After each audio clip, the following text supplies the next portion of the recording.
La humanidad vive hoy una profunda crisis de sentido.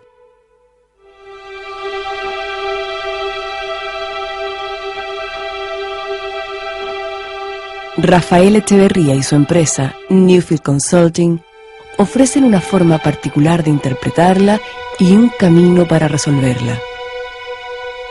Ello representa el corazón de las dos contribuciones usualmente asociadas con el nombre de Rafael Echeverría: la propuesta teórica de la ontología del lenguaje y la práctica del coaching ontológico. Sobre ambos temas exploraremos a continuación.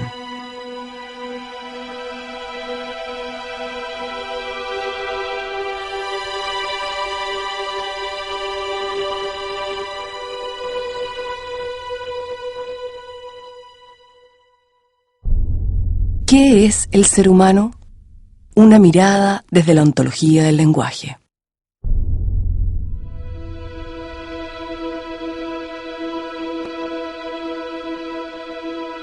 Muchas veces se me pregunta de dónde arranca lo que hago, de qué busco hacerme cargo. Es posible responder a ello de muchas maneras, pero creo que hay una respuesta que debiera ser la articuladora de todas las demás. Por ella comenzaremos.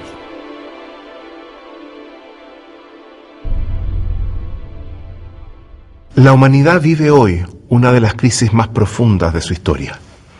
Es una crisis en el dominio de la ética. Una crisis que, curiosamente, a veces incluso pasa desapercibida. Y ella se expresa fundamentalmente en la dificultad que encontramos los seres humanos para conferirle y sostener el sentido de nuestra vida.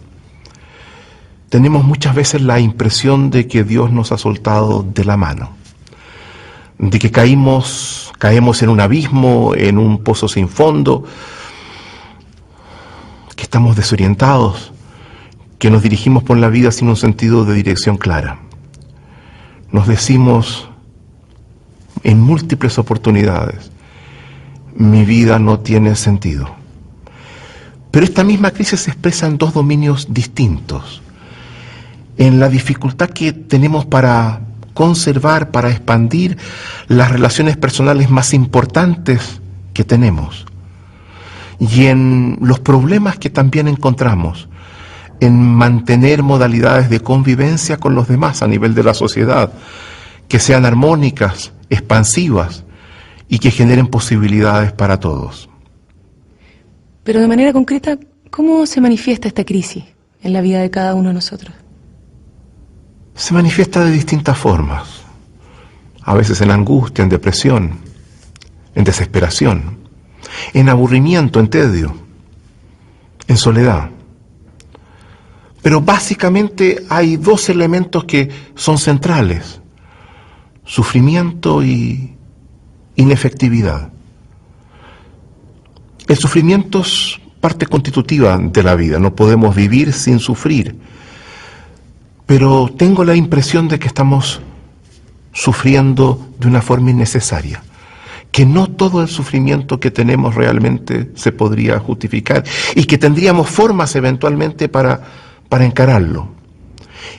Y a nivel de la inefectividad, nos encontramos con que no sabemos cómo enfrentarla, que no hay nada que podamos hacer, que no importa lo que hagamos, seguiremos sintiendo lo mismo. Y frente a esa sensación de impotencia, desarrollamos mecanismos defensivos, mecanismos elusivos, que le dan la espalda a la crisis, que nos llevan a evitar mirarla en la cara.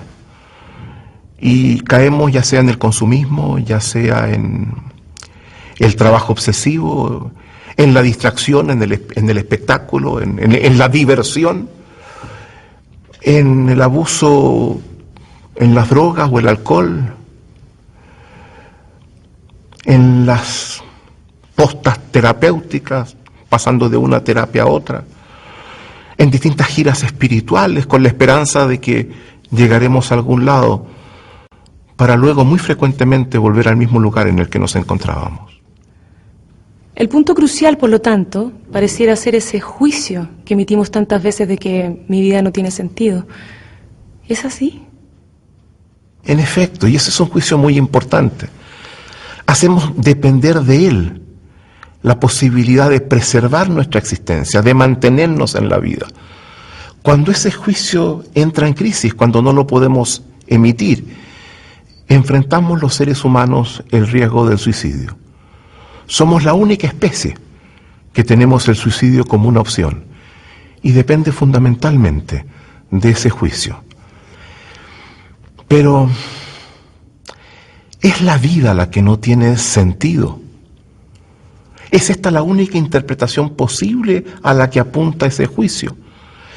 Yo creo que para encarar esa pregunta es muy importante hacer lo que llamo un giro copernicano.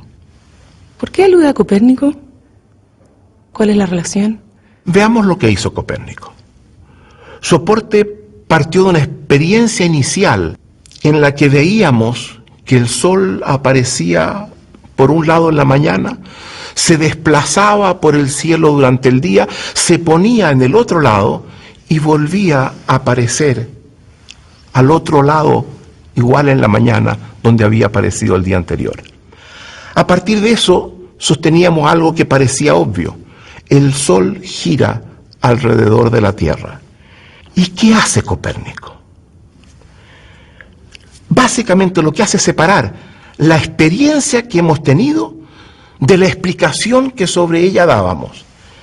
Y se pregunta, ¿es posible tener esa misma experiencia ofreciendo una explicación distinta? Y su respuesta es, ¿qué pasaría? En vez de suponer que es el Sol el que gira alrededor de la Tierra, si la Tierra girara alrededor de su propio eje. ¿Qué pasaría si fuera la Tierra la que está girando alrededor de sí misma? Y su conclusión es mantendríamos la misma experiencia, viviríamos exactamente lo mismo. Y esa es la conjetura que él nos plantea como una posibilidad. La hipótesis que nos plantea, consideremos la opción de que no es el sol el que se mueve, que somos nosotros los que nos estamos moviendo. Y yo creo que eso es exactamente lo que tenemos que hacer frente a la pregunta, ¿qué es aquello que no tiene sentido? ¿Qué está en crisis? ¿Cuál es su raíz? Pero, ¿de qué nos sirve esto para entender mejor la crisis de sentido a la que se ha referido? Si tomamos ese juicio, mi vida no tiene sentido. Aparentemente lo que nos está planteando es que la vida no tiene sentido. Esa es la apariencia, esa es la primera expresión que vemos que nos entrega el juicio. Si es así, no hay nada que podamos hacer. Estamos en la vida y no tiene sentido. Pero cabe una segunda opción. Una opción precisamente que consiste en hacer la misma operación que Copérnico hizo. Y preguntarnos, ¿no será que hemos sido nosotros los que perdimos la capacidad de conferirle sentido a la vida? Si esta opción, si esta hipótesis es válida, en vez de caer en la resignación, como caíamos con la primera opción, tenemos la posibilidad de preguntarnos, ¿qué nos pasó? ¿Cuáles son los obstáculos para conferirle sentido a la vida? Nos permite hacernos cargo del problema y avanzar hacia su solución, hacia la recuperación del sentido de la vida. Y eso nos convoca eventualmente a intervenir, a hacernos cargo del problema, cosa que no podríamos hacer si tomamos el primer camino. ¿Y a dónde le lleva ese segundo camino? Nos conduce a algo muy importante. La capacidad de los seres humanos para conferirle sentido a la vida descansa en la interpretación que tenemos de nosotros mismos.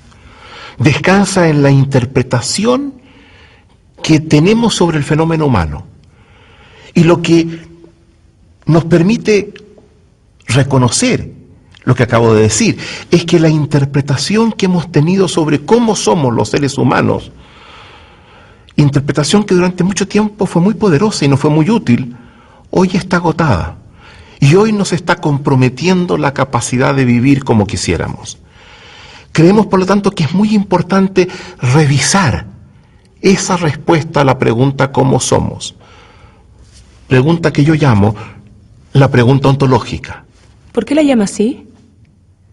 ¿Qué es lo ontológico? Hay dos respuestas posibles frente a eso. Una respuesta clásica, antigua, una respuesta más contemporánea, más moderna. En rigor, la pregunta ontológica es la pregunta por el carácter de la realidad. Aristóteles nos decía, es la teoría del ser en cuanto ser.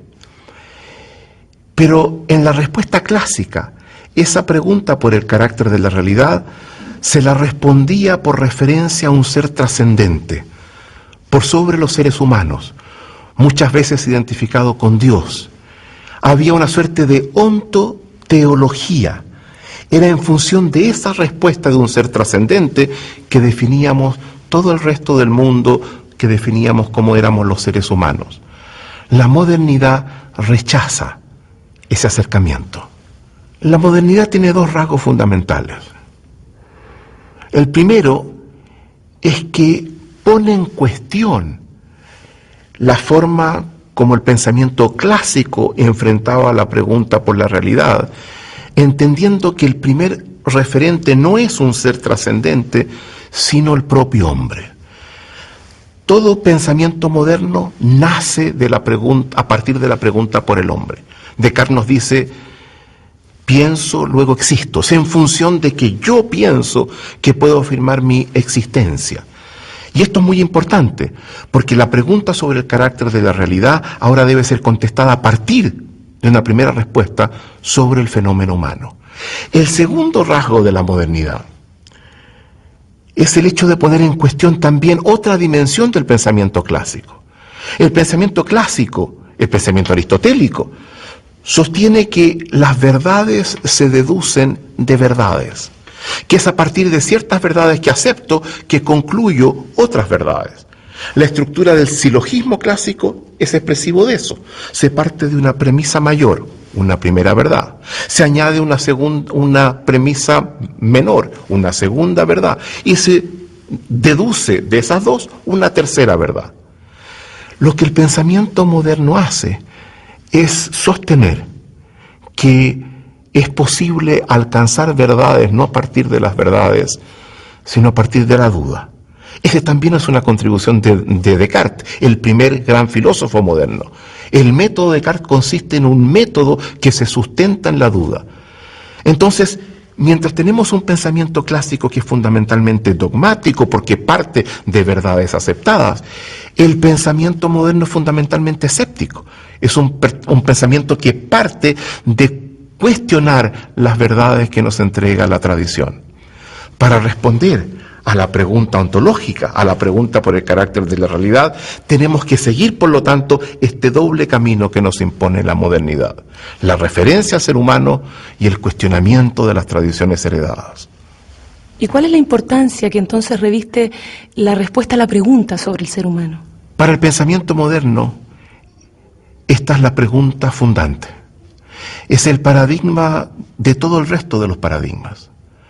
De acuerdo a cómo respondemos a la pregunta por el ser humano, definimos lo que observamos, lo que sentimos, lo que pensamos, las posibilidades que percibimos, las acciones que tomamos, las relaciones con los demás, y configuramos el mundo que observamos. No hay nada más importante que la respuesta cómo somos realmente.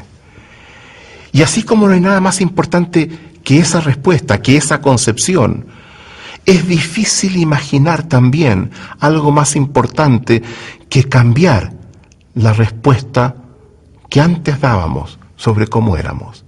No hay nada más transformador, que tenga mayores efectos que la modificación de esa respuesta. Y esto es muy importante, porque esto es lo central de lo que estamos haciendo. ¿Y cuál es la concepción heredada sobre el ser humano que usted considera que está agotada? Le hemos puesto un nombre. La vamos a llamar el programa metafísico.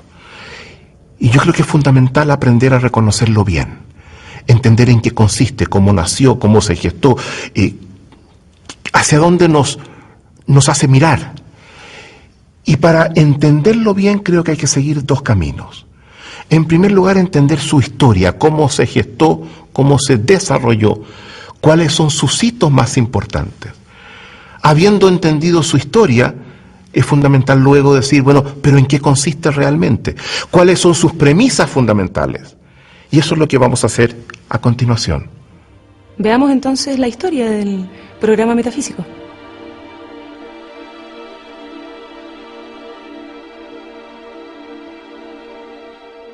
El inicio del programa metafísico nos remite a la figura de Sócrates.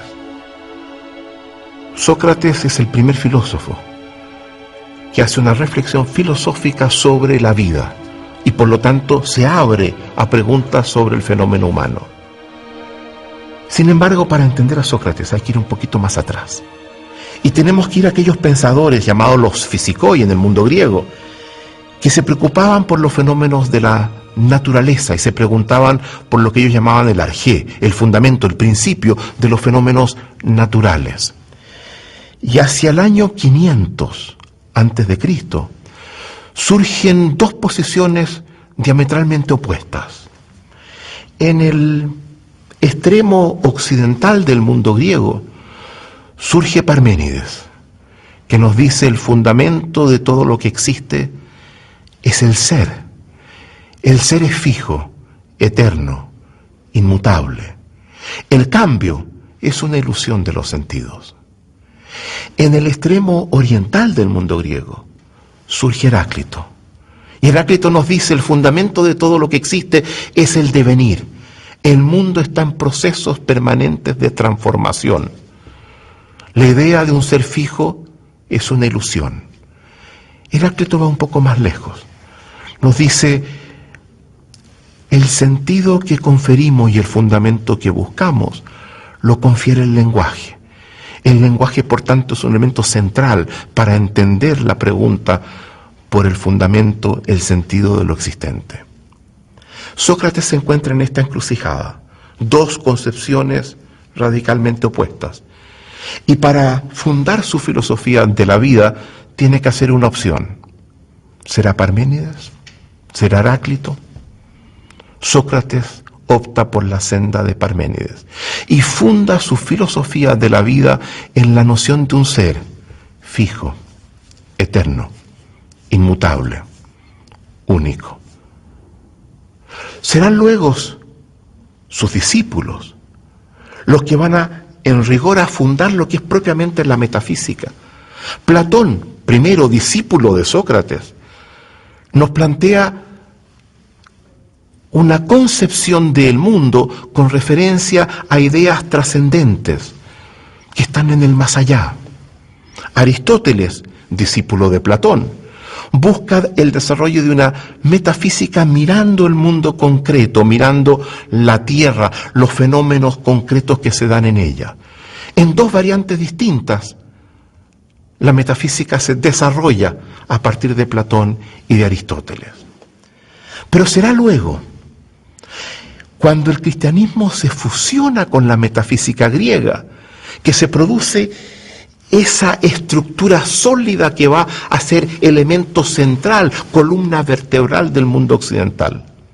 En el siglo IV después de Cristo, San Agustín desarrolla una teología inspirada en Platón. En el siglo XIII después de Cristo, Santo Tomás va a desarrollar una teología inspirada en Aristóteles. A partir de estos desarrollos, el programa metafísico deviene crecientemente hegemónico.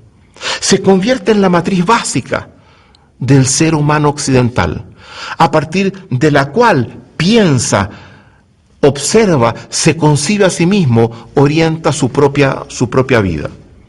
Pero lo que es importante, y a esto le confiero una relevancia muy grande, es que este programa no solamente es hegemónico en el desarrollo del pensamiento filosófico, este programa deviene el sustrato básico de nuestro sentido común. Los seres humanos occidentales, hayamos o no hayamos oído hablar de la metafísica, asumimos las premisas de la metafísica como los elementos básicos de nuestro sentido común. Nuestro sentido común occidental se convierte en un sentido común profundamente metafísico. ¿En qué consiste entonces el programa metafísico? ¿Cuáles son sus rasgos principales? Yo sostengo que el programa metafísico se caracteriza por 4 premisas. La primera es aquella que sostiene que el sentido de este mundo le está dado por otro mundo, un mundo trascendente, un mundo que está más allá de este, metafísis, más allá de la naturaleza que observamos, que percibimos, es un mundo distinto. El segundo rasgo, la segunda premisa, es el sostener que este mundo está habitado por la categoría del ser, que el ser vive en él y que el ser es fijo, único, inmutable. En tercer lugar, la tercera premisa es una premisa que sostiene que cuando accedemos al ser de las cosas, que es un ser que está trascendente en un mundo distinto, esa es la verdad. Y por tanto el programa metafísico nos entrega una noción de verdad asociada a acceder al ser de las cosas. Y la cuarta premisa es el sostener que el camino para alcanzar la verdad y para acceder al ser que habita en este mundo trascendente es la razón. Y que los seres humanos somos esencialmente racionales.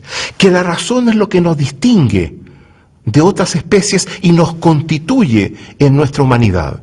Y eso implica simultáneamente mirar con desprecio otros rasgos que compartimos con los animales, como es la corporalidad, como es los instintos, las pasiones, se les desprecia. Somos fundamentalmente seres racionales. Esas son las 4 premisas del programa metafísico. ¿Y están todavía vigentes esas 4 premisas? La respuesta no es clara. No es clara por cuanto, desde un punto de vista estrictamente filosófico, la modernidad manifiesta una permanente incomodidad con esas premisas. Ya Descartes había introducido elementos que tendían a alejarse de lo que ellas indicaban. Lo mismo acontece con Hume. Descartes parte del hombre, su pregunta sobre la existencia, e introduce el elemento de la duda. Hume defiende la importancia de la experiencia como el punto de arranque de toda reflexión sobre la verdad. Spinoza pone en cuestión la idea de que haya 2 mundos, este mundo y otro. Sostiene que hay uno solo y que todo tenemos que entenderlo y explicarlo en función de él. Sin embargo, en la medida que la modernidad avanza, comienza a insinuarse la necesidad de volver a plantearse la pregunta por el ser humano. Fue Kant, uno de los filósofos más importantes de la modernidad, quien sugiere abrir la pregunta sobre el fenómeno humano. Para Kant hay 4 preguntas fundamentales que debemos hacernos. ¿Qué podemos saber? Pregunta a la que responde la metafísica y la epistemología. ¿Qué debemos hacer? Pregunta a la que responde la moral. ¿Qué nos cabe esperar? Pregunta a la que responde la religión. Pero hay una cuarta pregunta. ¿Qué es el hombre? Y según Kant, la respuesta a esta cuarta pregunta entregará las respuestas a las 3 anteriores. Por tanto, es la pregunta más importante que podemos hacernos. Curiosamente, sin embargo, el mismo Kant no profundiza en ella, pero deja planteado el problema, deja planteada la pregunta sobre el ser humano. Sin embargo, será Nietzsche quien inaugure realmente la posibilidad de una respuesta distinta a la pregunta sobre el ser humano. Nietzsche es quizás el primer filósofo que inicia una crítica radical a Sócrates. Nos señala que la filosofía que se inaugura con Sócrates nos condujo por un camino equivocado y nos ha llevado a un callejón sin salida, que es preciso retomar esa pregunta y dar una respuesta radicalmente distinta. Nietzsche es el primero que nos advierte de la crisis en el dominio de la ética que hoy día nos enfrentamos, en el dominio de los valores, que nos explica cómo vivimos una época donde la sensación de vacío se ha apoderado del mundo occidental. Caracteriza a esta crisis como el nihilismo. Nietzsche nos plantea que hay que retomar el primer desafío que encaró Sócrates, repensar la vida desde otras bases, pero en vez de seguir el camino de Parménides que siguió Sócrates, optar por el camino de Heráclito, el camino abandonado. Su filosofía, a mi modo de ver, se articula en 3 elementos centrales. Siguiendo Heráclito, afirmar la dimensión fundamental de la transformación. Vivimos en un mundo en permanente transformación y podemos participar de ella. En segundo lugar, destacar que para participar en la transformación hay que conferirle prioridad a la acción humana. Nada es tan importante en los seres humanos que su capacidad de acción. Y en tercer lugar, reconocer la importancia que en nosotros tiene el lenguaje. Al definir el tipo de vida que tomamos, al llevarnos por un camino o por otro. Estas son las ideas fundamentales de Nietzsche, ideas que yo siento marcan el inicio de la reflexión en la que yo mismo me sitúo. Y por algo acabo de escribir un libro sobre Nietzsche tratando de mostrar el carácter de su contribución. Un tercer aporte importante es la filosofía de Heidegger. Heidegger nos insiste en volver a hacernos la pregunta ontológica, que él la concibe como la pregunta del ser que se pregunta por el ser, del ser humano, de lo que llama el Dasein, que es el ser existente. Y avanza de manera importante siguiendo los lineamientos propuestos por Nietzsche en dar respuestas a aspectos específicos de cómo somos. Y llega a una conclusión que creemos fundamental. Nos dice, el lenguaje es la morada del ser. Los seres humanos vivimos en el lenguaje, habitamos en el lenguaje. La cuarta figura que yo escogería en esta trayectoria es la de Martin Buber. Y Martin Buber nos dice algo que se acerca muy fuertemente a lo que estamos planteando nosotros mismos hoy día. Nos dice, los seres humanos somos seres dialógicos, somos seres conversacionales. Nos constituimos en las conversaciones que tenemos. Si queremos saber cómo somos, si queremos profundizar en los misterios del alma humana, es fundamental penetrar en esas conversaciones. Allí encontramos por qué nos alegramos, por qué sufrimos, por qué fracasamos, por qué tenemos éxito. Pero va más lejos, Martin Buber. Nos dice que hay 3 ejes conversacionales fundamentales que definen cómo somos. El primero de ellos es el eje de mis conversaciones con los demás. ¿Cómo converso con los otros? ¿Qué les digo? ¿Qué no les digo? ¿Cómo les digo lo que les digo? El segundo eje, dice él, es la conversación que todos tenemos con nosotros mismos. ¿Qué nos decimos? ¿Qué no nos decimos? ¿Qué nos callamos? Pero Martin Buber nos insiste que hay un tercer eje del cual no podemos prescindir. Es la conversación que todo ser humano tiene con el misterio de la vida. Aquello a lo que muchos llamamos Dios. Esos 3 ejes nos constituyen en el tipo de ser que somos. Si yo logro entender cómo conversamos en cada uno de ellos, logro una mirada al alma humana, a la forma de ser de cada uno, que posiblemente me sería muy difícil alcanzar. Todo esto muestra cómo el pensamiento moderno comienza progresivamente a distanciarse de las premisas del programa metafísico. ¿Cuáles han sido los resultados de todos esos desarrollos? ¿Se llega con ellos a cuestionar realmente la hegemonía del programa metafísico? Se dan avances importantes en esa dirección, pero no logra desarrollarse todavía una concepción articulada, coherente, poderosa, que logre cuestionar muy definitivamente la hegemonía que este programa tenía. Y aquí hay que hacer una distinción. A nivel de la filosofía, el programa metafísico va en repliegue, en retirada. Hoy día costaría mucho encontrar un filósofo importante que suscribiera las premisas del programa metafísico. La metafísica ha perdido importancia, ha perdido estatus en la discusión filosófica. pero no la ha perdido para nada a nivel de nuestro sentido común. Y en ese dominio sigue siendo fundamentalmente hegemónico. Seguimos siendo los seres humanos profundamente metafísicos, aunque no sepamos en qué consiste serlo. Y mientras no logremos trabajar al nivel del sentido común de los seres humanos, esa hegemonía va a tener una presencia y una importancia que va a ser indiscutible. ¿Y qué hace falta para lograrlo? Dos importantes contribuciones van a modificar el cuadro anterior y van a crear las bases para tomar el desafío de pensar el fenómeno humano sobre nuevas bases y avanzar hacia una concepción más sólida, más coherente, más completa. Mientras ello no acontecía, era muy difícil que esto tuviera lugar, a pesar de los avances que se registraran. Estas dos contribuciones, estos dos desarrollos son lo que vamos a llamar el giro lingüístico que acontece en el siglo XX, y luego la reflexión sobre los condicionantes de la acción humana. ¿Cuáles son los factores que nos llevan a actuar como actuamos? No nos olvidemos que la acción es un elemento crítico para desarrollar una concepción distinta a la que había desarrollado Sócrates siguiendo a Parménides. Tomemos el primer desarrollo, el giro lingüístico. ¿En qué consiste?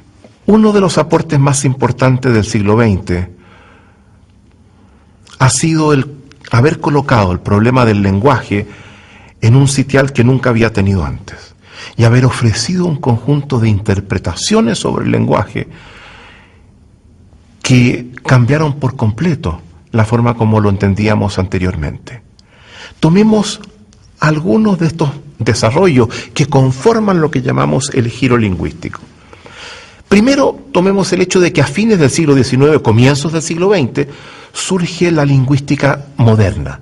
Ferdinand de Saussure nos ofrece una visión del lenguaje, una mirada científica y rigurosa del lenguaje que se va a extender y se va a desarrollar durante todo el siglo XX, generando múltiples ramas, como por ejemplo la semiología, etc.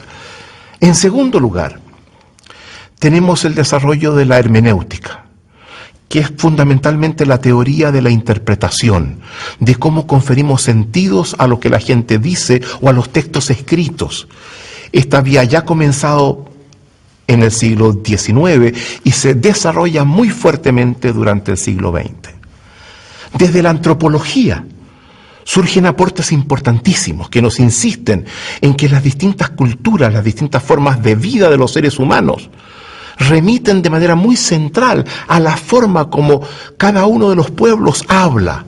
Y surge, por ejemplo, la famosa hipótesis Sapir-Whorf, que nos señala que la realidad que percibimos, que observamos, no tiene tanto que ver con la forma como ella directamente es, sino que la articulamos, la configuramos a partir del lenguaje que hablamos. Desde la biología, ciencia que tiene un desarrollo excepcional en el siglo XX, se comienza a insistir una y otra vez que el elemento distintivo de la especie humana es su capacidad de lenguaje.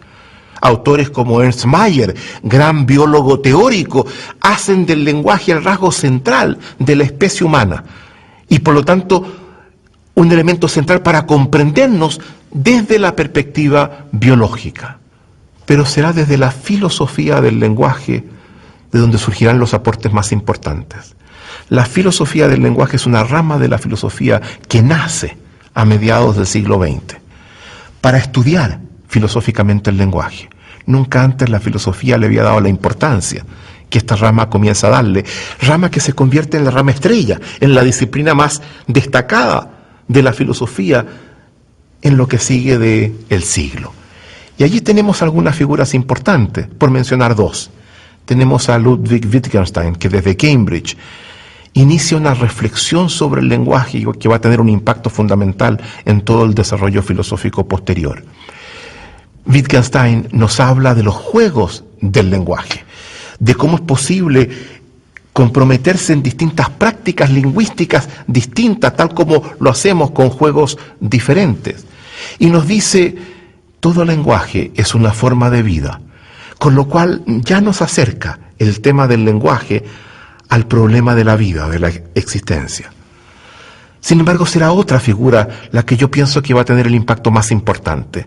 Me refiero a J.L. Austin, quien desde Oxford pone en cuestión la concepción tradicional que teníamos del lenguaje, una concepción descriptiva, pasiva, que sostenía que el lenguaje básicamente es un instrumento, un medio que sirve para registrar, expresar, comunicar, transmitir lo que ya existe. El lenguaje da cuenta de la realidad. Y lo que nos dice Austin, el lenguaje es más que eso. Hace todo eso, sin duda. Pero el lenguaje es acción. Y por ser acción, tiene un poder transformador muy importante sobre la realidad. El lenguaje genera realidades distintas. Poco antes de morir Austin, una periodista lo entrevista y le dice: mire, me han dicho que usted está diciendo cosas que no se habían dicho antes, cosas que parecen que son muy importantes, que usted está diciendo que el lenguaje es acción. Yo quiero que me explique por qué eso es importante. Y Austin le contesta: importancia yo creo que no tiene ninguna, pero qué bello fue haberse dado cuenta de eso. Tendrá que morir Austin para que logremos reconocer la inmensa importancia de su contribución. Y si el lenguaje genera realidades, ¿qué realidades genera? Muy diversas realidades. Al menos tenemos 6 dimensiones de realidades que podemos atribuirles. En primer lugar, genera identidades. Todo ser humano tiene una identidad. La gente habla de cómo uno es. Esa es nuestra identidad. Y la forma como la gente habla de uno tiene muchísimo que ver con lo que decimos, con lo que no decimos, con la forma como decimos lo que decimos. Es muy posible que muchos de ustedes que me están viendo no me conocieran antes. Y por lo tanto, si les hubiesen preguntado cómo yo era, no hubiesen tenido mucho que decir. Ahora, no me cabe duda que a partir del hecho de haberme escuchado, van a tener muchas cosas que decir. Porque yo estoy conformando mi identidad al hablarles como les estoy hablando. De la misma forma como cada uno de ustedes conforma una identidad pública y privada a partir de cómo se comporta en el lenguaje. En segundo lugar, el lenguaje genera relaciones. A partir de las conversaciones que tenemos con los demás, conformamos relaciones de más alta o más baja calidad, más ricas o más pobres.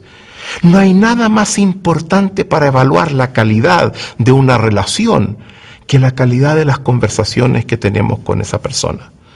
Si las conversaciones que yo tengo con alguien son pobres, la relación será pobre.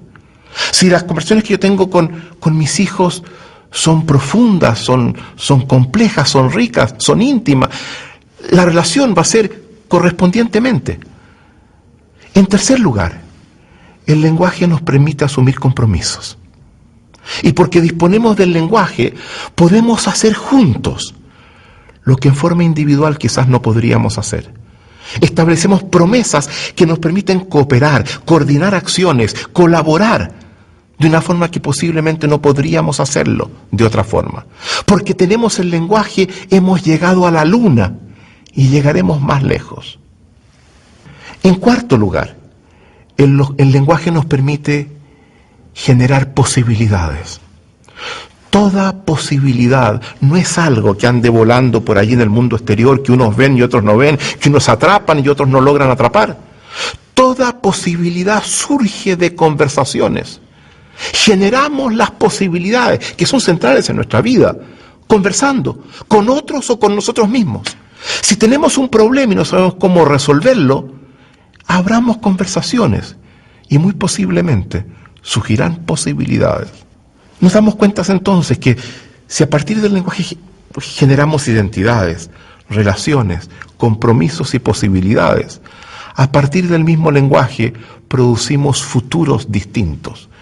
El haber tenido ciertas conversaciones nos abre a futuros diferentes de lo que ellos habrían sido si esas conversaciones no hubiesen pasado. El hecho de que Tomemos ciertos cursos de acción, remite por lo general a conversaciones que nos condujeron a ellos. Si esto es así también, por último, como sexta dimensión, nos damos cuenta que el mundo humano está impregnado de lenguaje. Las casas en las que habitamos, el corte de pelo que tenemos, lo que estudiamos, los trabajos que realizamos, están plagados del poder del lenguaje. Vivimos en un mundo marcado por el lenguaje.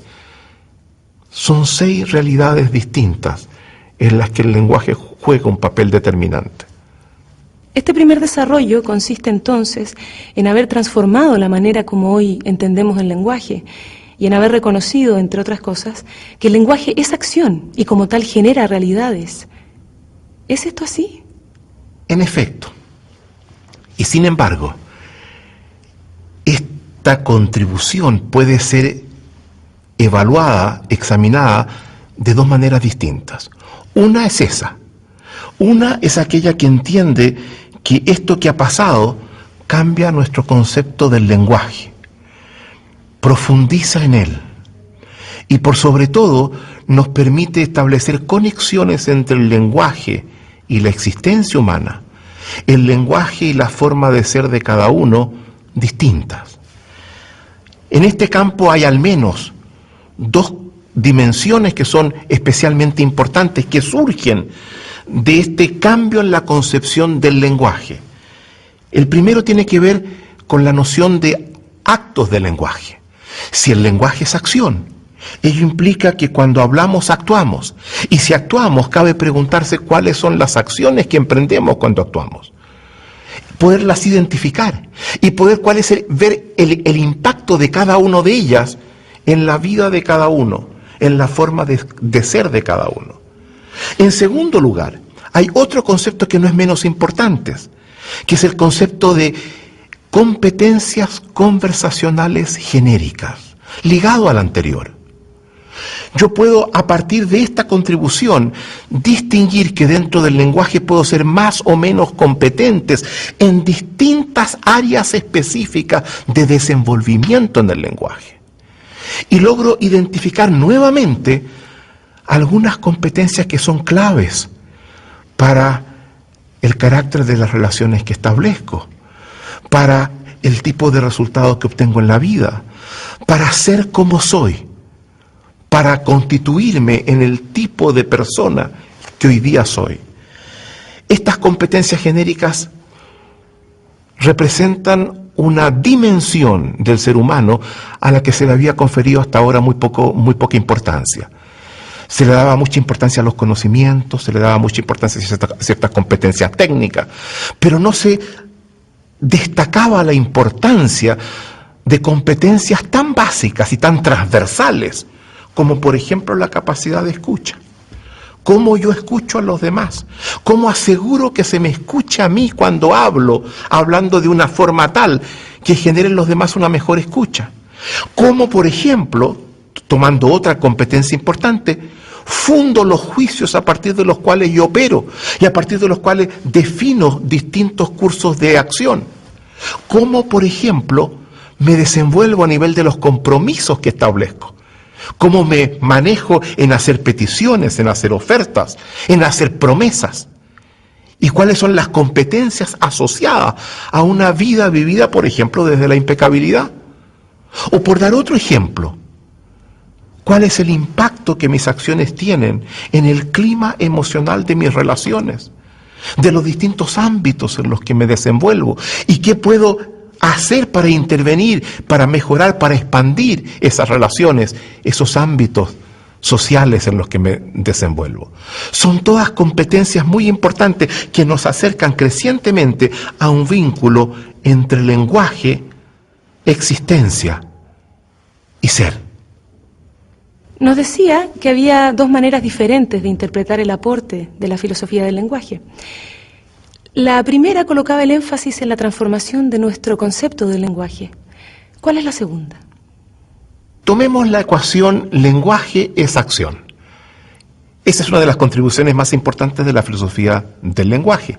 La primera interpretación básicamente se concentra en el primer término. el cambio de la concepción del lenguaje, al vincularlo a la acción. Pero tenemos que entender que simultáneamente, al postular esta ecuación, lenguaje igual acción, estamos modificando el concepto de acción. Y esto es particularmente importante, porque lo que hace esta contribución es expandir el concepto de acción. Antes de ella, el concepto de acción era muy restrictivo, muy limitado. Y Nietzsche nos estaba planteando, tenemos que construir una concepción del ser humano centrada en la transformación, centrada en la capacidad de acción que conduce a la transformación. Pero con el concepto restrictivo de acción que disponíamos, era muy difícil acometer eso. Al expandirse el concepto de acción al lenguaje, y no solamente al cambiar el concepto del lenguaje, al trabajar con el segundo término de la ecuación, ahora se habilita una mirada a la acción mucho más enriquecedora, mucho más profunda, mucho más completa, que nos puede conducir con mayor facilidad a replantearnos la pregunta por el fenómeno humano, que es lo que nos interesa. Creo que hemos entendido el aporte que el giro lingüístico del siglo XX ha ejercido en promover el desarrollo de una nueva concepción del ser humano. Pero usted hablaba también de otro desarrollo, no menos importante. ¿Nos podría hablar algo sobre él? A los distintos aportes que nos hace el giro lingüístico del siglo XX, hay que añadir una segunda contribución, que juega un papel que creo fundamental en abrir las posibilidades para una reflexión distinta. Y es un desarrollo en el que yo mismo me he encontrado directamente involucrado, he participado en él. Y me refiero a lo que llamo la reflexión sobre los condicionantes de la acción humana. El punto es este. Si la acción es tan importante para mantenerse en la perspectiva de la transformación, si las cosas que hacemos son tan determinantes, cabe preguntarse cuáles son los factores que inciden en la manera como actuamos, que nos conducen a actuar de una o de otra forma y por tanto a generar resultados y transformaciones diversas. ¿Cuáles son los elementos que condicionan el actuar humano? Y cuando nos hacemos esa pregunta, podemos distinguir dos tipos de condicionantes distintos. El primero lo voy a llamar los condicionantes visibles de la acción humana. ¿Y por qué visibles? Porque son de muy fácil reconocimiento, porque vamos a estar rápidamente de acuerdo en ellos. Si yo les pregunto a ustedes, bueno, ¿cuáles son los factores que inciden para que ustedes hagan las cosas de la forma como las hacen?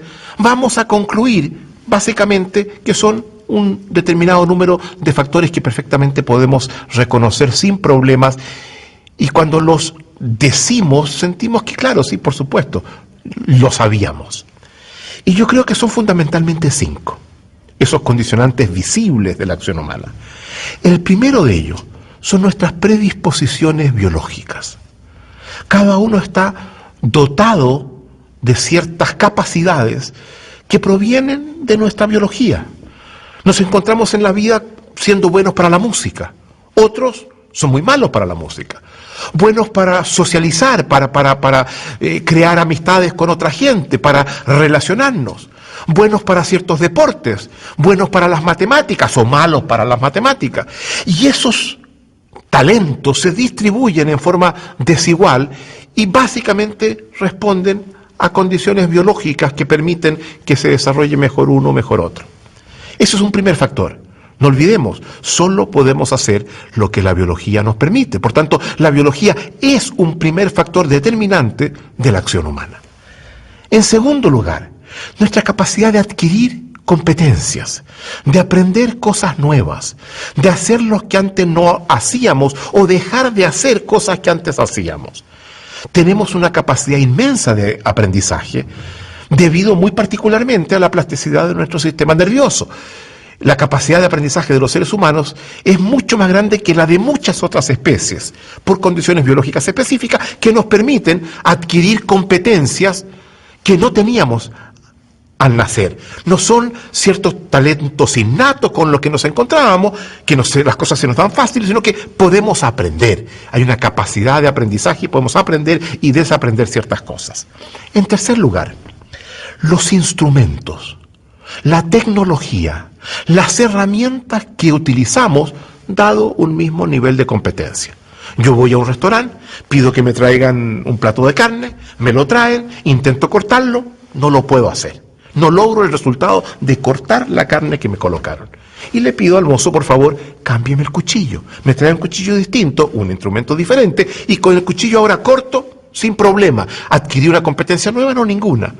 Cambió el instrumento, cambió la tecnología, cambió la herramienta. Tercero. Cuarto, el nivel de motivación que tenemos al actuar. Los factores emocionales que acompañan mi desenvolvimiento. Y sabemos que tanto individuos como equipo logran rendimientos muy distintos en función del nivel de motivación, en función de los factores emocionales que acompañan ese actuar. Y por último, diría, como quinto, nuestras particulares habitualidades. ¿Qué quiero decir con esto? No solo hacemos ciertas cosas, no solo hacemos las mismas cosas varias personas. Cuando hacemos lo que hacemos, lo hacemos a nuestra manera, de una determinada forma. No caminamos igual, no nos sentamos igual, no respiramos igual, por tomar ciertos actos muy simples. Hacemos lo que hacemos de acuerdo a ciertas habitualidades que recurrentemente repetimos una y otra vez, que es nuestra forma de hacer las cosas y que también inciden en los resultados que producimos al ejecutar las acciones que tomamos. El punto es este. Muchas veces nos encontramos con una experiencia que la hemos tenido todos, que hay algo que queremos muy, muy profundamente, algo que nos es muy importante y no se nos da.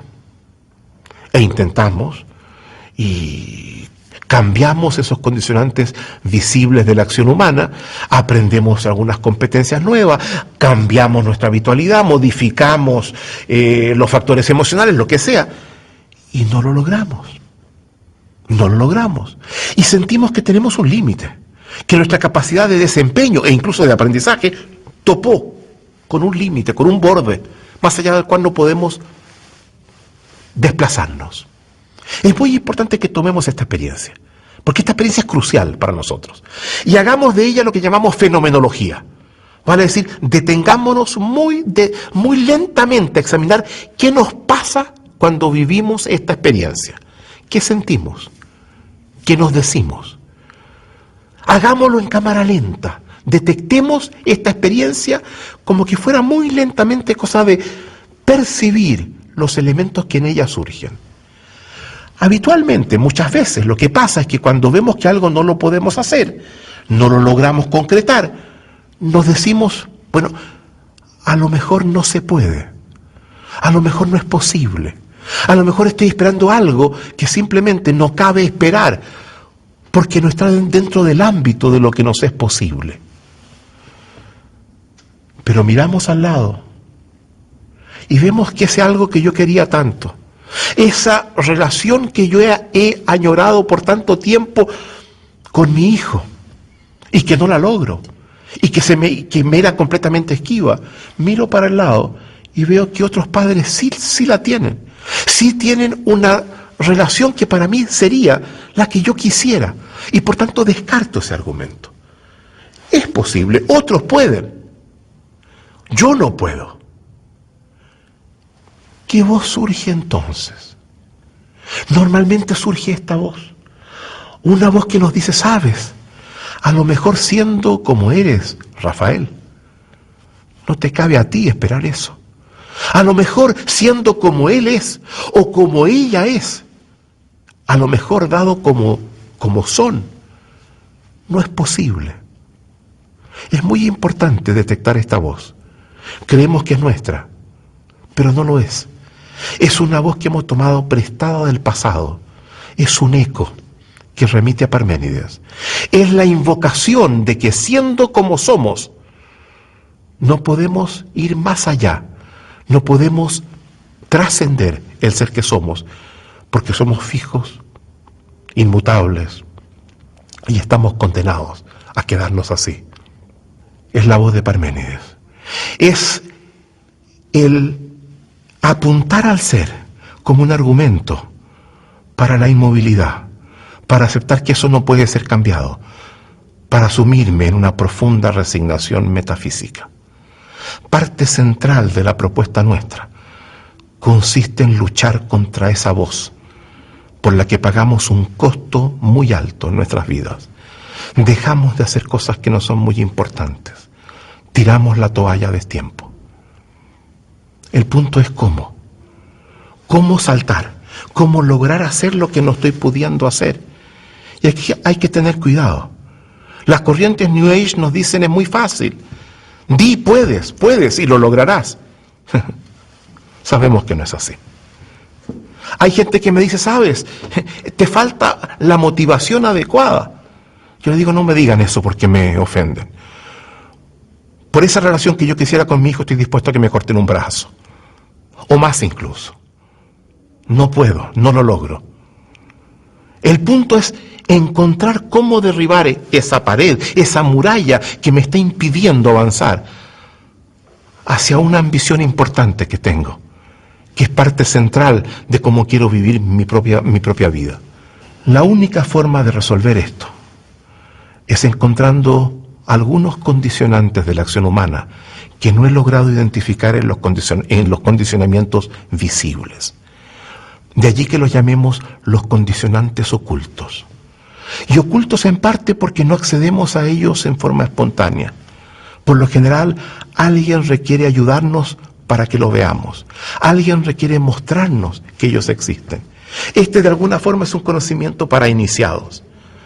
Si no nos muestran cómo ellos inciden, cómo ellos juegan un papel importante, no los vamos a ver. Y postulamos que esos condicionantes ocultos de la acción humana son dos: el observador que somos y el sistema o los sistemas a los que pertenecemos. Hablemos un poquito sobre cada uno de ellos. ¿Qué es esto del observador? Digamos algo muy simple. He escrito un libro en torno a este tema que se llama El observador y su mundo. Pero en forma muy simple, ¿qué es esto del observador que somos? No es más que la forma como hacemos sentido de lo que está pasando, la manera como interpretamos la situación, la manera como formulamos el problema. De acuerdo a cómo yo hago sentido de lo que acontece, voy a actuar de una o de otra manera. Y hay ciertas acciones que no voy a poder emprender, que voy a estar bloqueado para acceder a ellas, a menos que modifique ese observador, a menos que cambie el observador que yo soy. Pero ese observador a la vez está condicionado por los sistemas en los que me desarrollé, por donde nací, por la familia en la que me crié, por las escuelas a las que fui, por los amores que tuve, por los amigos que tuve, por las carreras que seguí. Todo ello me ha ido condicionando, ha ido conformando ese observador que yo hoy día soy. Y me lleva a actuar de una manera, porque esa es la manera como se actúa, como he visto actuar a otros, en los sistemas en los que he participado. Otro cambio fundamental para habilitar ciertas acciones que me son esquivas es también el cambio del sistema que me ha formado. Los que cambian sistemas los llamamos líderes. Líderes son fundamentalmente quienes asumen la transformación de los sistemas para habilitar dominios de acción que antes no eran posibles. Observador y sistema son los dos condicionantes ocultos de la forma como actuamos y son fundamentales poderlos identificar si queremos avanzar por la senda de una concepción del ser humano centrada en la transformación y en el eje de la acción. ¿Y cuál es el efecto combinado de estos dos desarrollos? El giro lingüístico y la reflexión sobre los condicionantes de la acción humana. El efecto combinado de estos dos desarrollos es que desbloquean el debate anterior y permiten por fin la posibilidad de hacerse la pregunta sobre el fenómeno humano para avanzar en su respuesta sobre otras bases, para insistir en la importancia de la acción, para asumir la perspectiva de la transformación, tal como nos la planteara Nietzsche, tal como lo sugiriera originalmente el propio Heráclito. Esto es muy importante. A partir de ahora podemos despegarnos de la noción del ser de Parménides fijo, eterno, inmutable, único, y asumir la perspectiva de la transformación. Aceptar que vivimos en un mundo que está en transformación permanente. Aceptar que los seres humanos estamos también en transformación permanente. Pero hay algo muy importante en esto. Porque no se trata solo de reconocer que la realidad está en transformación. Se trata también de reconocer que los seres humanos no solamente sufrimos esa transformación, la padecemos, la asumimos pasivamente, sino que podemos participar directamente en ella. Podemos ser agentes de transformación. Y cuando descubrimos esto, cuando descubrimos el potencial transformador de los seres humanos, cuando descubrimos el inmenso poder de su capacidad de acción, encontramos simultáneamente las hebras para ir recuperando progresivamente el sentido de la vida que antes se nos escapaba. ¿Podría desarrollar más esta idea que vincula al ser humano con la participación en los procesos de transformación? Por supuesto. Los seres humanos enfrentamos dos grandes desafíos de transformación. Podemos, en primer lugar, participar en la transformación de nosotros mismos. No somos de una manera fija y determinada. La vida es un desafío para devenir, para llegar a ser distinto, para llegar a ser mejor. Hoy día la neurobiología nos muestra las bases neuronales del aprendizaje del ser humano y nos muestra la inmensa plasticidad que tenemos para emprender infinitas cosas. Y digo infinitas cosas sin exagerar. Es cierto que no podemos hacerlo todo, que estamos restringidos particularmente por nuestra biología. Pero dentro de las restricciones que tenemos, siempre es posible pensar en una transformación adicional. Siempre es posible mejorar, siempre es posible avanzar. Este es el desafío del aprender. Y básicamente el ámbito, el rango que tenemos en los desafíos de aprendizaje son dos. Por un lado el piso, que es la biología, y por otro lado la ética, que son restricciones que nos imponemos a nosotros mismos. Yo siempre indico, el desafío más importante de un ser humano no es conocerse a sí mismo, no es descubrirse a sí mismo, por muy importante que eso sea. El desafío más importante para un ser humano es el de inventarse a sí mismo, el llegar a ser una persona distinta, de acuerdo a sus propias expectativas, a sus propios valores. De allí que digamos que los seres humanos participamos con los dioses en el acto sagrado de nuestra propia creación. El segundo desafío es el desafío de transformar el mundo en el que vivimos, el mundo que habitamos, las formas de convivencia con los demás, de alterar el medio ambiente de una forma que también sea satisfactoria, expansiva, que garantice la vida. Este desafío, el desafío de participar en la transformación del mundo, a diferencia del anterior, del desafío del aprender, tiene que ver con el desafío del emprender. Este es el segundo gran desafío de los seres humanos.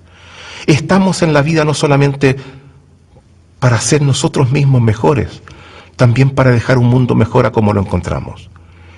Son dos desafíos, el aprender y el emprender, que no se dan por separado. Se dan estrictamente unidos y en forma complementaria. Yo crezco, yo devengo mejor, yo me diseño en forma distinta en la medida que participo en la creación de un mundo diferente, que incido en mi entorno, en ámbitos más o menos amplios, más o menos restringidos, pero donde dejo de alguna forma huella, donde hago una diferencia, donde añado valor, donde produzco obras. Los seres humanos somos productores de obras. Dejamos obras, dejamos huella, hacemos diferencia. Pero de todas las obras que podemos dejar, Nietzsche nos dice que hay una, que es la más importante: hacer de nuestra vida una gran obra de arte.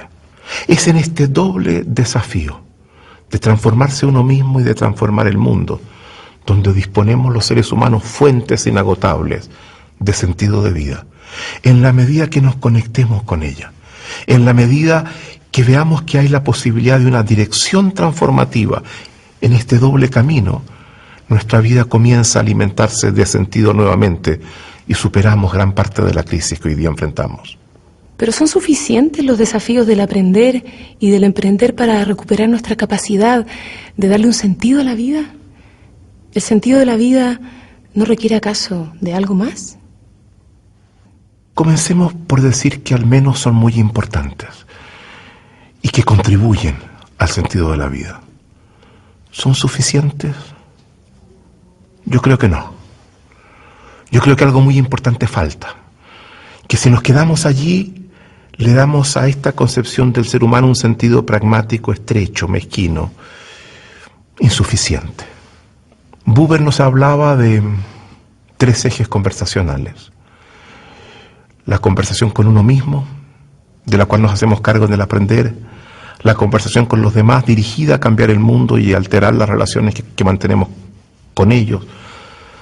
Pero nos hablaba de un tercer eje, que nos vinculaba con una dimensión trascendente del ser humano que va más allá de la transformación, que va con el reconocimiento de su pequeñez, de su vulnerabilidad, y por buscar una dimensión de desarrollo espiritual que posiblemente no siempre vamos a encontrar en el camino del aprendizaje y del emprendimiento. Uno de los problemas más serios que esta crisis nos impone tiene que ver con el dominio de la espiritualidad. Y aquí hay que tener cuidado, porque no quiero ser malentendido en algunas de las cosas que voy a decir. Vemos cómo el ateísmo se ha desarrollado por el mundo. Yo personalmente creo que el ateísmo no es solución al problema, es expresión de la crisis. Que esta crisis, uno de los efectos que ha tenido, ha sido el hecho de que ha jibarizado a Dios. Lo ha disminuido, lo ha erradicado de distintas instancias, lo ha hecho incluso superfluo para muchos. Mi impresión es que no requerimos menos Dios, requerimos más Dios. Pero para avanzar a esa dimensión espiritual que no disponemos, ello implica transformaciones muy importantes. Transformar nuestro concepto de fe, transformar nuestro concepto de iglesia. La fe que tenemos viene marcada por el espíritu de la metafísica. La teología que se nos enseña viene cruzada por la metafísica. Las instituciones religiosas predominantes son hijas del programa metafísico. Y si avanzamos en esta dirección, ¿cuáles son algunos elementos? Porque yo no soy nadie para resolver este problema espiritual. Pero ¿cuáles son algunos elementos que podemos pensar que van a tener que ser incorporados en esta nueva forma de asumir la fe, la espiritualidad, la dimensión de trascendencia de los seres humanos? Yo pienso que básicamente 4 cosas. En primer lugar, tenemos que acostumbrarnos a un concepto de fe que nazca del propio hombre, del ser humano. Que no sea un concepto que tomamos de un mensaje revelado sobre quién es Dios y en función de eso cómo Dios nos dice que somos, sino que lleguemos a Dios en función de los requerimientos espirituales nuestros. Una teología existencial, una teología que nace del hombre y que busca plenamente satisfacer las aspiraciones espirituales del hombre y de las mujeres que están por los demás abiertas a la invención. En segundo lugar, yo diría una teología que posiblemente va a ser negativa, como fueron corrientes teológicas al comienzo de la cristiandad, que entendían que cada vez que hablamos en positivo de cómo Dios es, ese Dios que describimos los seres humanos, lo distorsiona. Nunca es la dimensión trascendente que buscamos y termina alimentando el ateísmo, la falta de fe en ese Dios. Avanzar a Dios reconociendo nuestras necesidades de Él y rasgos que posiblemente en función de eso pensamos que no tiene, más que describiendo las propiedades positivas que Él tiene. Un concepto de fe que legitime la duda. En la modernidad estamos cruzados por el escepticismo, por la duda. No podemos separar del todo la fe del acto permanentemente que enfrentamos de poner en cuestión las cosas que damos por ciertas. Venimos de un concepto de fe que excluye la duda, que limita el espacio. Pero hay un cuarto elemento que yo también destacaría, que es el elemento de una espiritualidad que se desarrolla en un proceso de transformación permanente. No a la que llegamos y nos quedamos, como que ya hubiésemos alcanzado el estado de gracia que teníamos que alcanzar. Más bien un concepto de fe que implique ligarlo a un proceso de transformación personal en el sentido de la espiritualidad, de generar experiencias y vivencias más profundas, más ricas, nuevas, no estático. Esos cuatro elementos yo creo que serán elementos muy importantes para recuperar la dimensión de la espiritualidad que ha sido una de las víctimas más afectadas de esta crisis en el dominio de la ética. ¿Surgirán ellas entonces a partir de propuestas completamente nuevas? ¿Surgirán acaso de las reformas de los actuales sistemas religiosos? No lo sé. No tengo idea. Los caminos están abiertos. Intuyo sí que algo muy importante va a pasar en el dominio de la espiritualidad. Quizás las dos opciones se combinen, se pueden perfectamente complementar. Quizás veamos aparecer expresiones de espiritualidad nueva y profundas reformas a nivel de las instituciones religiosas que conocemos.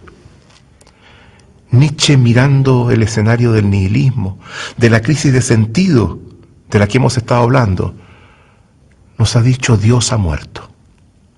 Esa frase irritó a muchos, asustó a otros y ha estado resonando desde entonces, sin acallarse. Así como él dijo Dios ha muerto, yo creo que es importante entender que lo propio de los dioses no es no morir. Lo propio de los dioses es resucitar, es volver a nacer. Tenemos el caso de Dionisos, el gran dios griego, el nacido dos veces. Eso es lo que significa el nombre. Un dios que se dice cuyo sepulcro está en Delfos, cerca de su hermano Apolo. Pero tenemos el ejemplo de Jesús, cuya divinidad se expresa, se conjuga en el hecho de haber muerto y haber resucitado. O en una fe que el cristianismo invoca, centrada en la resurrección de Jesús. Yo creo que estamos en una fase en la que no sería para nada extraño descubrir el renacimiento de Dios. La emergencia de una espiritualidad de nuevo tipo. Insisto, el ateísmo no es la solución, es el problema. Y uno conoce demasiados ateos que le dicen: por Dios, cuánto quisiera poder creer, pero qué difícil es, dada cómo están las cosas. Quiero cambiar la conversación y abordar un tema sobre el cual no se ha pronunciado. ¿Cómo se relaciona el coaching ontológico con todo lo que ha señalado hasta ahora? El coaching ontológico expresa el compromiso de transformación concreto del discurso de la ontología del lenguaje. No basta con interpretar cómo somos los seres humanos cuando sostenemos que lo central es el eje de la transformación y la acción. Hay que habilitar procesos de transformación, de acción generativa distinta. Y por tanto el coaching ontológico expresa el compromiso no solo de entender la importancia de la transformación, sino de participar desde el discurso en medidas concretas de intervención. Primer elemento. Por tanto, hay una relación muy estrecha entre el coaching ontológico y el discurso de la ontología del lenguaje. Ahora, ¿qué tipo de intervención se realiza en el coaching ontológico?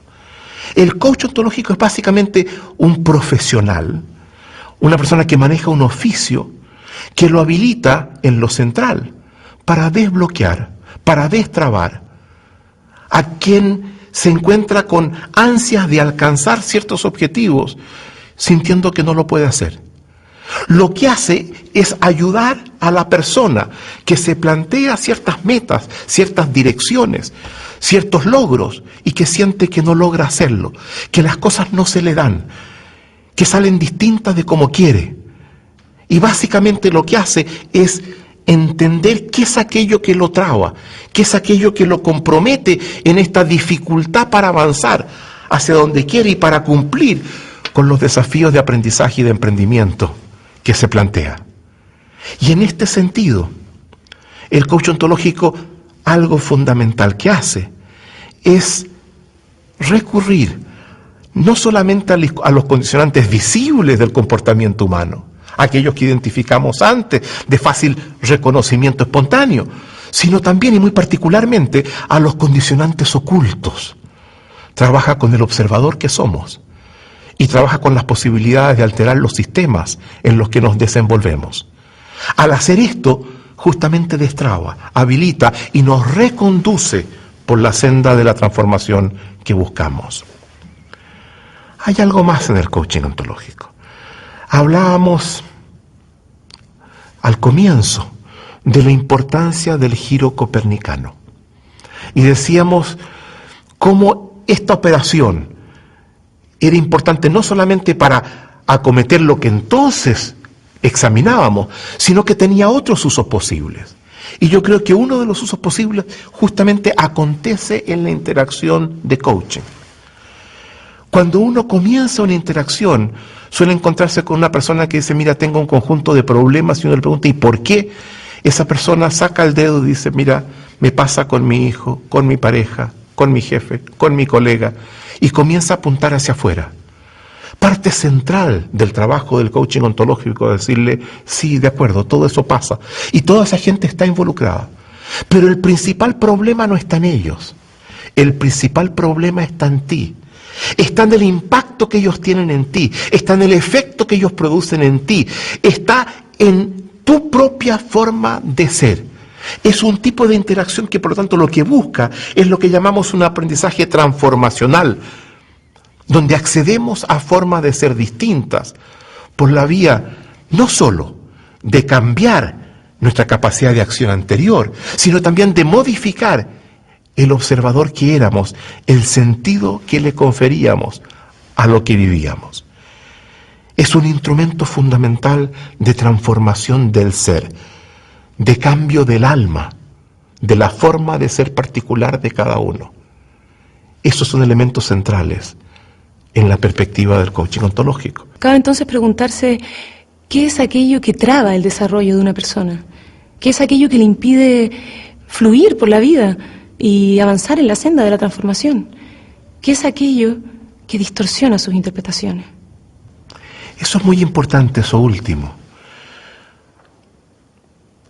El hecho de que el coachee, la persona que está pidiendo ayuda, está atrapada en ciertas interpretaciones, frente a las cuales el coach ontológico lo que hace es convertirse en un intérprete de esas mismas interpretaciones. Tomar las narrativas que caracterizan al otro y hacer lo que hace como trabajo un editor en una casa editorial. Tomar esas narrativas y buscar formas que logren expresar mejor y generar posibilidades distintas para esa misma persona. Trabaja con esas interpretaciones. Ahora, ¿por qué se imponen esas interpretaciones? ¿Qué me conduce a ellas? Y ahí hay varias cosas. Las respuestas pueden ser múltiples. Hay algo que yo creo que es siempre central. Muchas veces la restricción de nuestras interpretaciones surgen a partir de miedos, de inseguridades, de vulnerabilidades. El miedo es un restrictor, un elemento que restringe muy fuertemente nuestras posibilidades de vida. Y es muy importante en consecuencia que el coach ontológico pueda disolver esos miedos y pueda generar en el coachee condiciones de respeto, de dignidad, de confianza, de ambición, para disolver sus resignaciones, sus apegos a ciertos elementos que lo traban y que le impiden ver aquello que, de verlo, lo conducirían a actuar y alcanzar los logros que le son esquivos. Pero detrás del miedo encontramos algo más. Y esto es muy interesante. El coach ontológico, al intervenir, parte de lo que hace es limpiar el sentido común del otro, del coachee, de la persona que le pidió ayuda, de resabios metafísicos, de absolutismos que le dan rigidez a su mirada y congelan su capacidad de acción.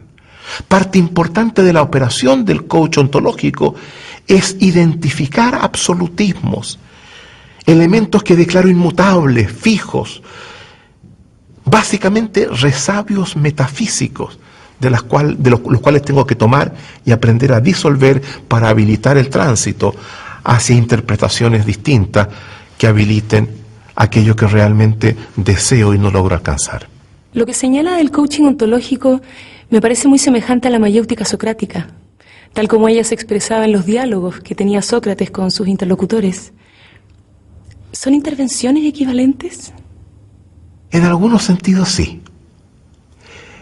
No nos olvidemos, el objetivo de Sócrates es enseñarle a la gente a bien vivir. Es orientarlos hacia una forma de vida que les sea más satisfactoria, que le dé más sentido de vida. Y el coach ontológico hace algo muy parecido.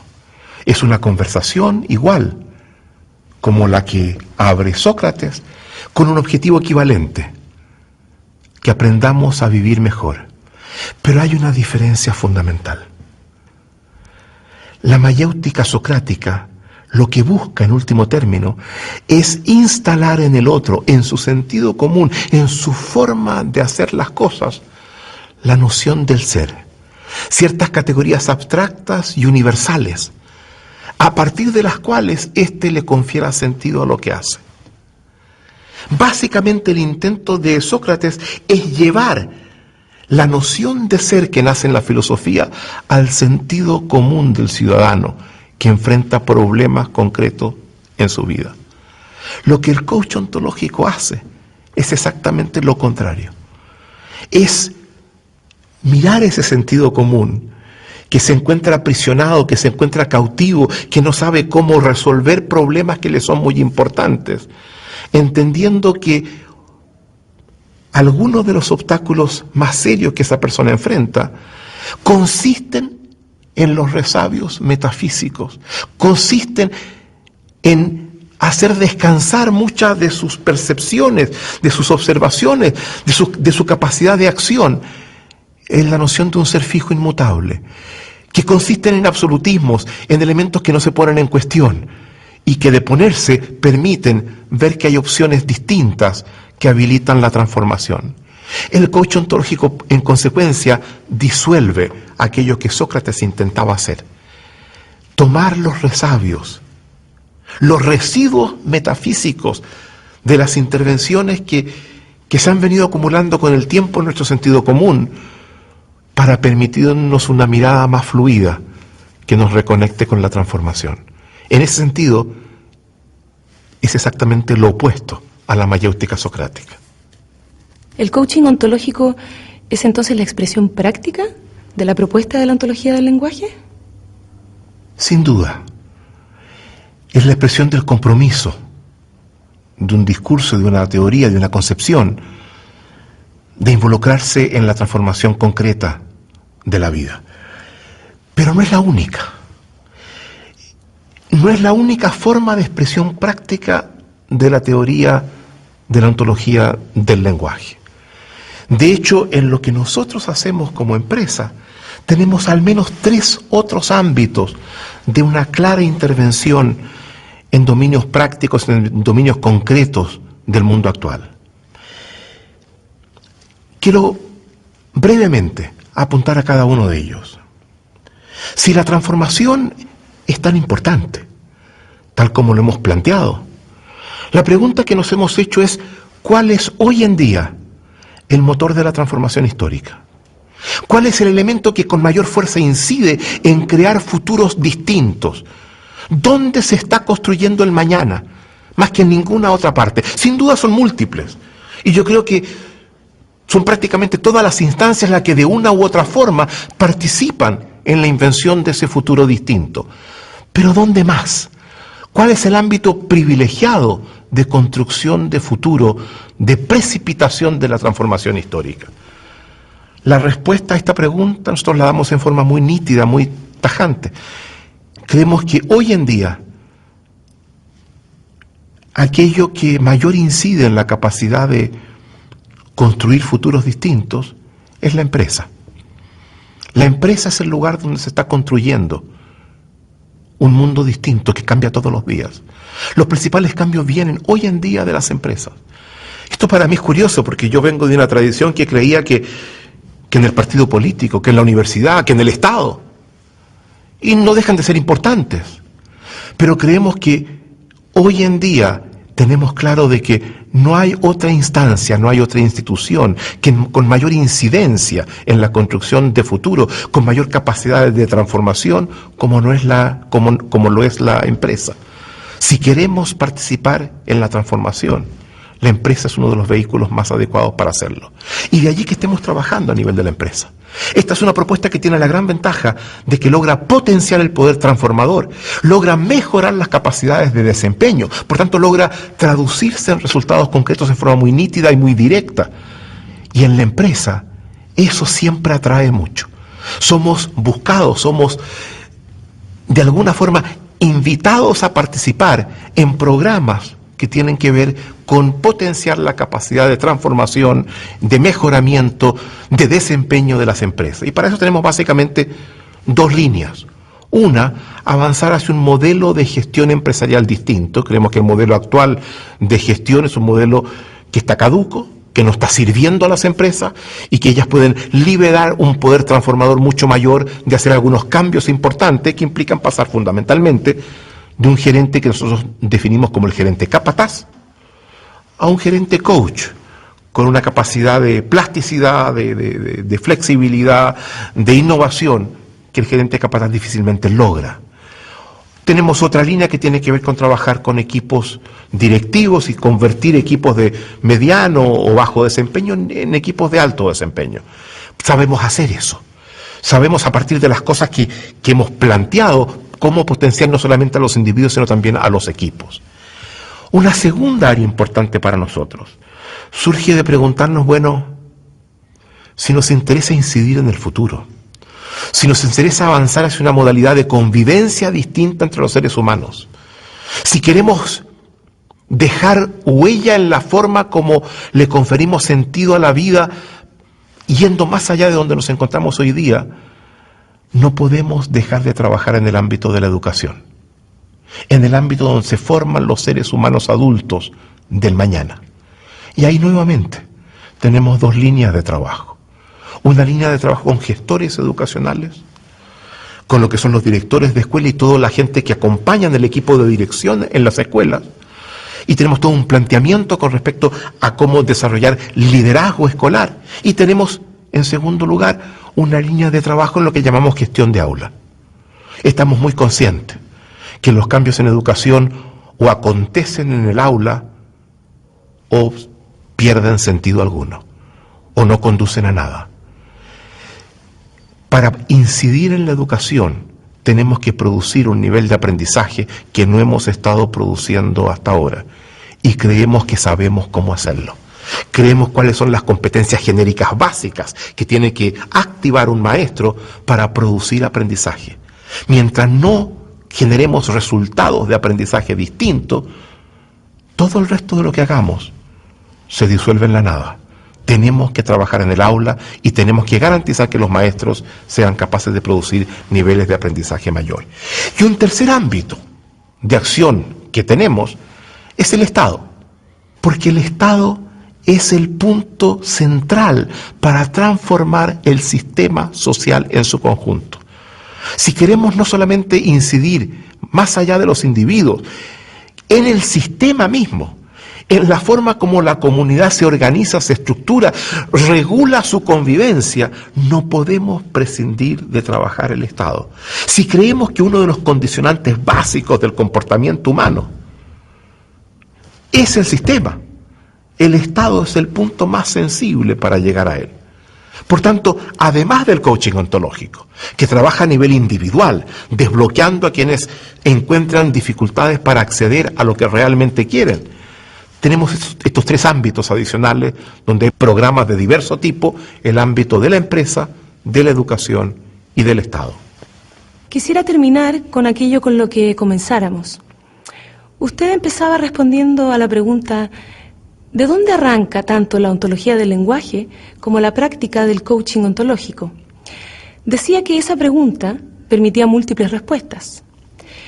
En lo que yo he expuesto hasta ahora, detecto al menos dos respuestas diferentes.